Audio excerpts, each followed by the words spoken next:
The Juno mission has been one of NASA's most successful planetary explorations, fundamentally changing what we know about the largest planet in our solar system.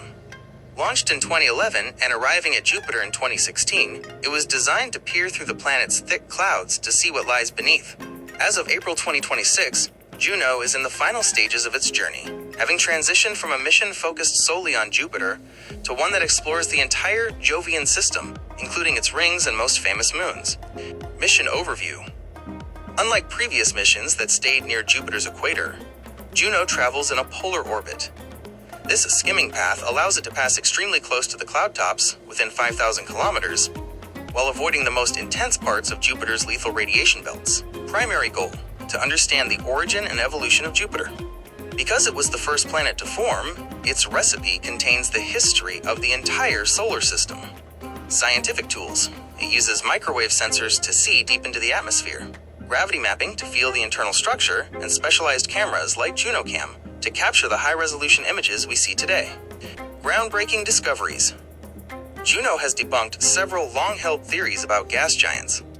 The fuzzy core. Scientists once thought Jupiter had a small, solid, rocky core. Juno's gravity data suggests a diluted or fuzzy core that is much larger and partially mixed with the surrounding hydrogen. Deep weather. We now know that Jupiter's famous stripes, belts and zones, aren't just surface decorations. They penetrate roughly 3,000 kilometers deep into the planet. Polar cyclones. At the North and South Poles, Juno discovered clusters of Earth-sized cyclones arranged in geometric patterns, like a hexagon of storms, that remain stable over years. A squashed shape. Recent findings from February 2026 revealed that Jupiter is slightly smaller and flatter at the poles than previously estimated. About 24 kilometers flatter, to be exact. Current status and the extended mission. 2021 minus 2025/26. After completing its primary mission in 2021, NASA extended Juno's life to explore Jupiter's moons. This phase has provided our best look at these worlds in decades. 1. Ganymede, Juno flew past the largest moon in the solar system, mapping its icy surface and measuring its unique magnetic field. 2. Europa. The spacecraft recently provided high-detail scans of Europa's ice shell, measuring oxygen production that could theoretically support life in the ocean below. 3. Io. In late 2024 and early 2025, Juno made the closest passes to Io in 20 years, capturing spectacular images of active volcanoes and lava lakes. The grand finale. The mission was originally slated to end in September 2025, but it has continued to operate into 2026, as long as the spacecraft remains functional. Eventually, to protect the potentially life-bearing moons, like Europa, from contamination, Juno will be commanded to perform a controlled deorbit, plunging into Jupiter's crushing atmosphere, much like the Cassini mission did at Saturn. Legacy. Juno has paved the way for the next generation of explorers.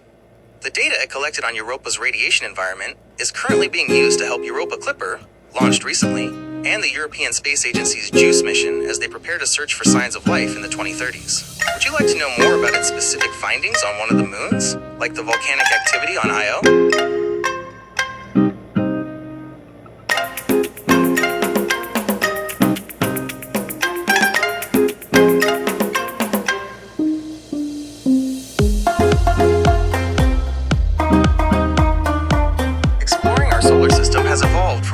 Space race into a global, multi-generational effort to understand our cosmic neighborhood.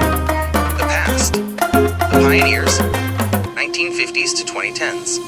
The early era was defined by firsts, first orbits, first landings, and the first close-up looks at distant worlds. The lunar era, starting with Sputnik, 1957, and Luna 2, 1959. The USSR led the early charge. This culminated in NASA's Apollo missions, 1969 to 1972. Which remains the only time humans have set foot on another world. The Voyagers, 1977, present. Voyager 1 and 2 transformed our understanding of the outer solar system, providing the first detailed images of Jupiter, Saturn, Uranus, and Neptune.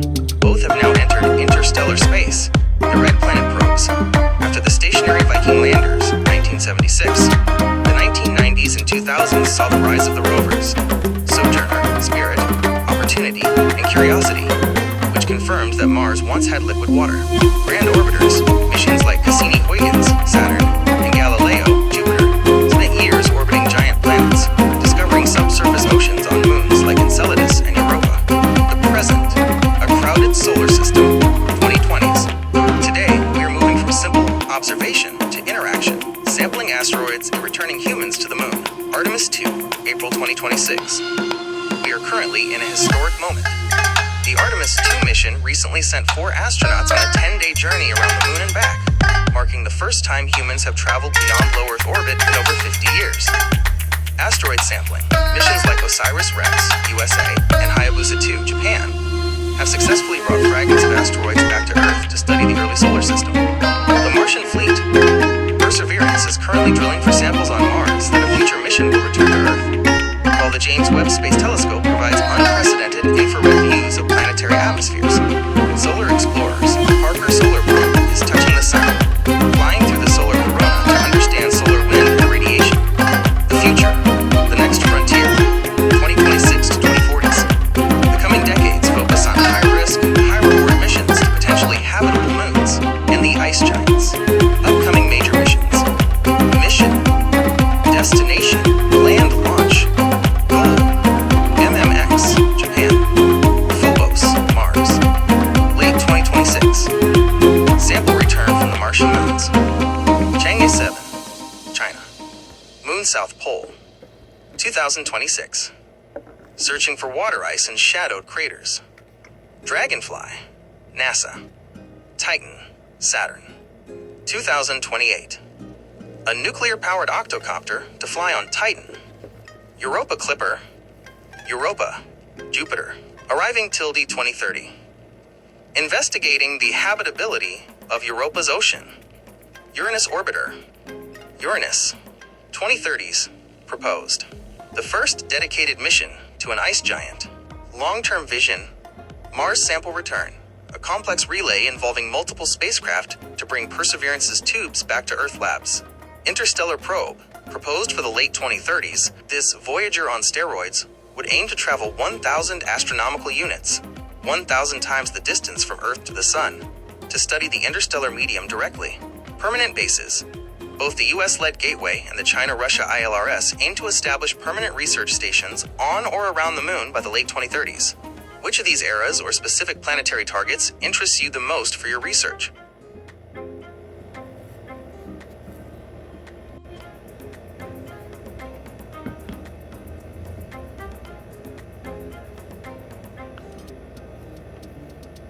The Huygens mission was a historic one-way trip to the surface of Saturn's largest moon, Titan.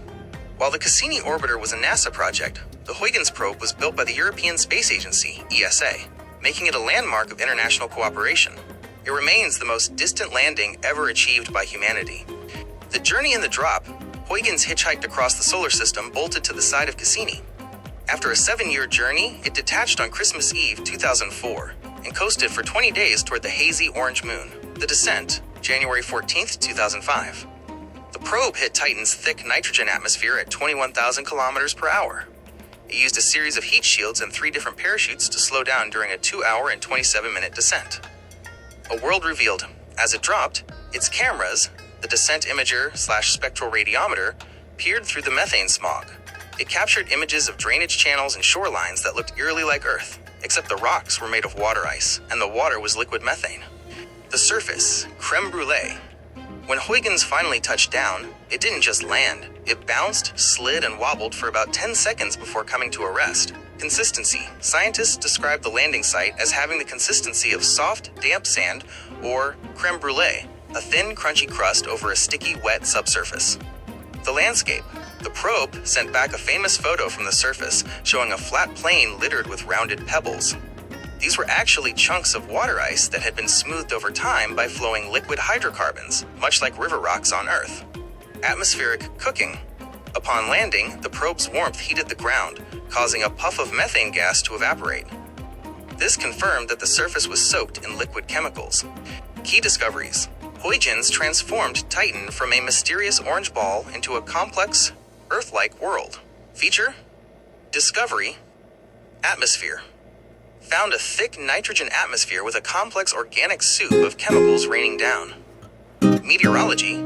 Confirmed a methane cycle where it clouds, rains, and flows into lakes, similar to Earth's water cycle. Wind. Detected superrotation, where high-altitude winds move faster than the moon itself rotates. Potential life. Revealed a world rich rich in the organic building blocks necessary for life, though at a freezing minus 179 degrees Celsius. The end of the signal. Huygens was only designed to survive the descent in maybe a few minutes on the surface. It defied expectations by transmitting data for 72 minutes from the ground before its batteries died, and Cassini moved out of range over the horizon.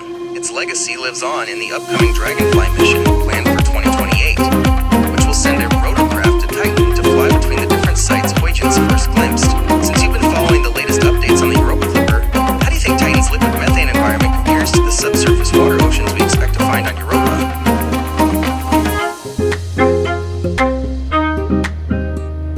The Cassini-Huygens mission was a 20-year odyssey that redefined our understanding of the outer solar system. While the Huygens probe, which we discussed, focused on the surface of Titan, the Cassini orbiter spent 13 years circling Saturn itself, acting as a tireless robotic sentinel. Mission profile: launched in 1997, Cassini was a massive school bus-sized spacecraft. It was so heavy that it couldn't fly directly to Saturn. It had to slingshot around Venus twice, Earth once, and Jupiter once to gain enough speed. The arrival. It arrived at Saturn in July 2004, becoming the first spacecraft to orbit the planet. The long haul, originally planned for a 4-year stay, the mission was so successful it was extended twice. First as the Equinox mission, and finally as the Solstice mission. Major discoveries at the ringed planet. Cassini didn't just look at Saturn, it lived within its system, witnessing seasonal changes over a decade, Enceladus and the hidden ocean. Perhaps the greatest discovery was the geysers of water ice spraying from the south pole of the tiny moon Enceladus. Cassini actually flew through these plumes and detected organic molecules, proving there is a salty, warm ocean beneath the ice. The giant hexagon, Cassini, gave us our first high-resolution look at the hexagon, a massive, six-sided jet stream at Saturn's north pole that is wider than 2 Earths. Ring dynamics Cassini showed that Saturn's rings are not just static sheets of dust, but a dynamic laboratory.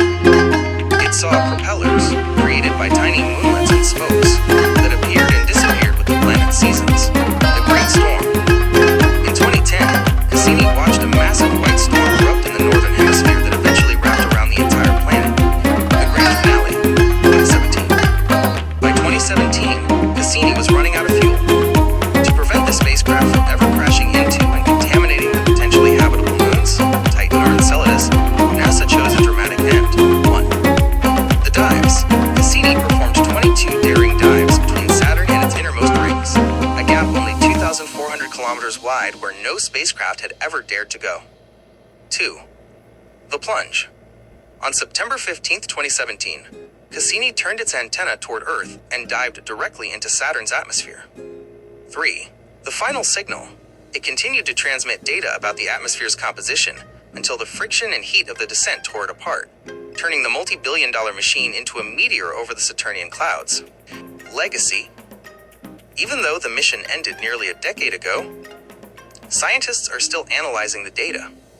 Because you're interested in upcoming missions like the Europa Clipper, Cassini is actually the reason we are going back to the outer moons. It proved that ocean worlds aren't just science fiction. They are real places where life could exist today. Since Cassini witnessed a great white spot storm during its mission, do you think your future YouTube projects might cover how these massive planetary storms compare to weather here on Earth?